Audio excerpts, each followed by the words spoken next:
Nós estamos recebendo aqui no nosso estúdio ele que é um dos pioneiros, um dos precursores na criação da raça Santa Inês do Brasil todo aí. É o seu Ovídio Tavares Vinagre. Seu Ovídio, quero dizer que estou muito satisfeito de tê-lo aqui no nosso estúdio. Seu Ovídio, o senhor é um dos responsáveis pela introdução, digamos assim, do Santa Inês no rebanho, né, do nosso Brasil. Como se deu isso? Quando eu iniciei há 30, 28 anos atrás a criação, um grande criador de Guzerá, eu era presidente da Associação dos Criadores da Paraíba, e na inauguração de um parque lá em João Pessoa, o senhor ministro na época mandou um representante. Enquanto nós aguardávamos ele chegar, nós ficamos na sala conversando, e um cidadão, eu estava assim sentado, e ele bateu com a varinha na minha bota e disse: mas é bota de cromo alemão? Eu digo: doutor, eu estou vindo de um mestrado no Rio Grande do Sul e pude comprar ela lá no Rio Grande do Sul, que era barato. Vá tirar. Isso é bota e sapato para criador de boi. Criador de caprino e ovelha, caprino e ovino tem que andar de chinelo de rabicho. Brincando, mas essa era a mentalidade. Pejorativa até. Pejorativa. Mas era a mentalidade, na verdade, daquela época de quem criava caprino e ovino. Digo mais a você. Cheguei algumas vezes em fazendas, no Nordeste todo, e que tinha ovelhas espetaculares, e eu elogiava: que ovelha bonita, rapaz, que rebanho bonito. Não, isso é do meu vaqueiro. Entendi. Criar ovelha era para pobre. O cara dizia, às vezes, quando ele ainda era mais humilde, ele dizia: alguns carneiros aqui que eu crio para comer uma buchada. E lhe digo, para mim é surpresa, 30 anos depois, chegar ao nível que o Santa Inês e o caprino também, depois da entrada do boé no Brasil, não é? Certo. Da evolução que eles tiveram. Realmente é bastante interessante. Até antes de começar essa entrevista, o senhor Vitor estava me dizendo que teve um fato até curioso.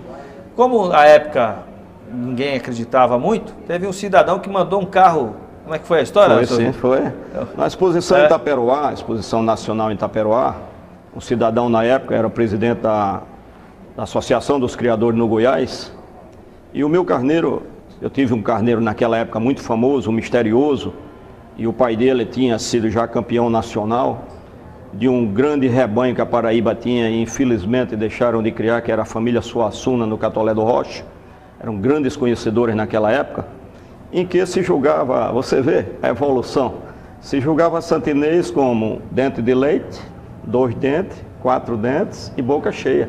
Eram as categorias que existiam. Não existia nem animal. Depois, com o advento do registro, veio o animal base, depois o PROV 1, 2, 3, chegamos à evolução que nós estamos hoje. Mas naquela época, que nós estávamos na exposição de Itaperoá, que sempre foi referência no Brasil, o presidente da época da Associação dos Criadores do Goiás me ofereceu pelo meu carneiro um Gol GTI, que era o carro mais caro no Brasil.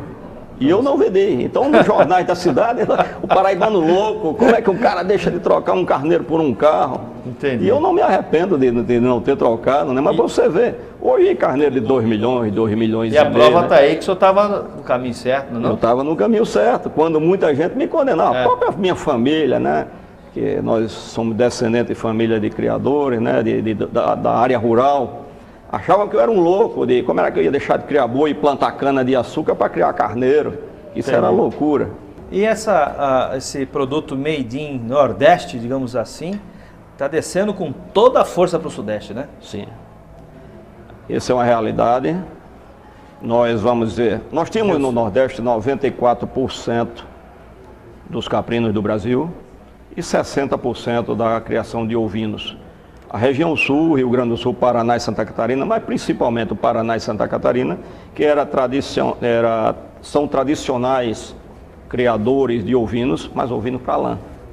E hoje nós estamos vendo que, como você bem falou, o ovino vindo para a região sul e também para o norte. Eu acho que o grande potencial desse Brasil é o Mato Grosso, o Tocantins e o Pará, aonde lá será sim os grandes produtores de carne.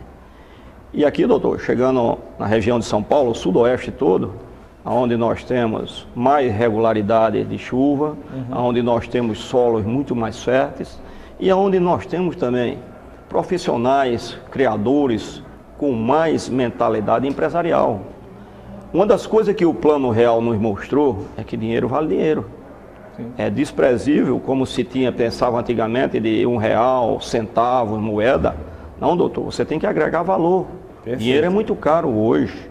Então nós temos que admitir que o empresário da região centro-oeste e hoje da região norte também, eles têm, vamos dizer assim, um lado vocacional, um lado empresarial, sabem ganhar mais dinheiro do que a gente do Nordeste.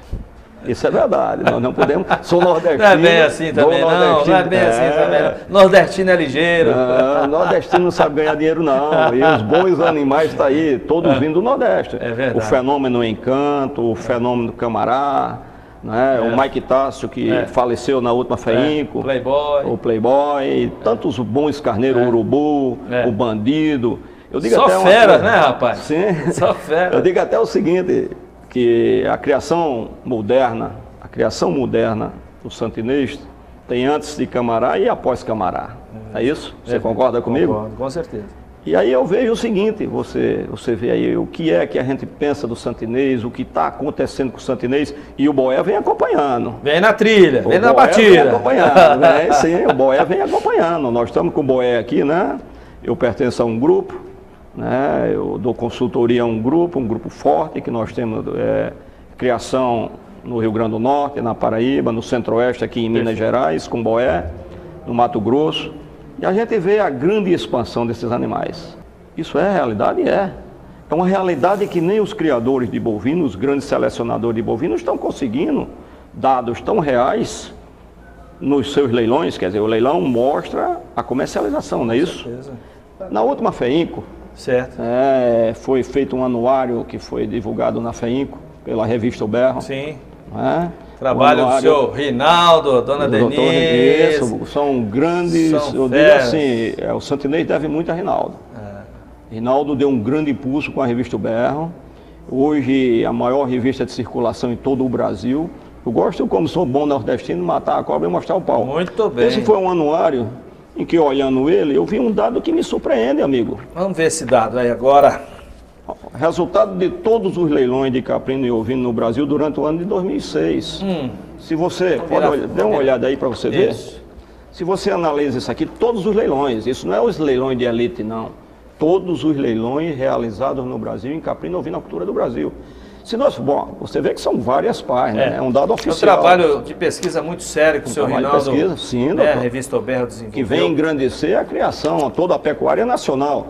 Se você chega a um resultado final, você vai ver que nem os criadores de bovinos conseguiram uma média tão alta como foram todos os leilões, não é um leilão só não, todos os leilões brasileiros de caprino e ovinocultura. Isso nos mostra o quê? Nos comprova o quê? E que é uma atividade altamente lucrativa, é uma atividade em que oficialmente está sendo mostrado os dados dela e que vou mais além. Se você fizer uma média, não os leilões de elite do Nelore, mas se você fizer uma média de todos os leilões do Nelore do Brasil, né, incluindo aí os leilões comerciais, que tem muito no Mato Grosso, incluindo aí os leilões de elite de Uberaba, todos eles de São Paulo também, né? Não vamos desmerecer o criador de São Paulo, a elite do Nelore brasileira. Se você fizer uma média, ele não alcança a média que o santinês e os leilões de caprino e ovino alcançaram. Então eu lhe pergunto, isso é uma realidade ou não? Doutor? Isso é fato. É fato. Registrado aqui no Anuário Brasileiro de Ovinos. Sim, isso não é uma revista que foi jogada por brincadeira, não. Um documento, né? É um documento. Que vem comprovar. É isso aí. E é isso por isso que eu digo que eu acredito, se você me perguntar, você acredita em caprino e ovinocultura? Acredito. Aconselho ao empresário rico do Sul, o empresário rico do Centro-Oeste do Brasil, do Norte do Brasil, que querem entrar nessa nova atividade, entre acreditando. Sabe por quê, amigo? Hoje, o maior aumento de consumo de carne no mundo é a carne de caprino e ovino. Não vou dizer zero, mas quase zero de colesterol, de triglicerídeos. E o mundo todo busca carnes mais saudáveis. Carne de fácil digestão, carne leve, com baixo teor de colesterol, triglicerídeo, alto valor de proteína, não é isso? Sim. E hoje, com essa vida sedentária que nós levamos, nós procuramos um alimento que seja mais benéfico à nossa saúde. Olha, professor, quero dizer que fiquei muito satisfeito de ter aqui entrevistado o senhor, que é um dos responsáveis, né, pela introdução do Santa Inês nesse Brasil. Eu quero agradecer ao senhor por essa entrevista. Obrigado, professor. Eu que agradeço, muito obrigado e sucesso para você. Para nós. Para todos nós. Mas o programa continua. Obrigado, professor.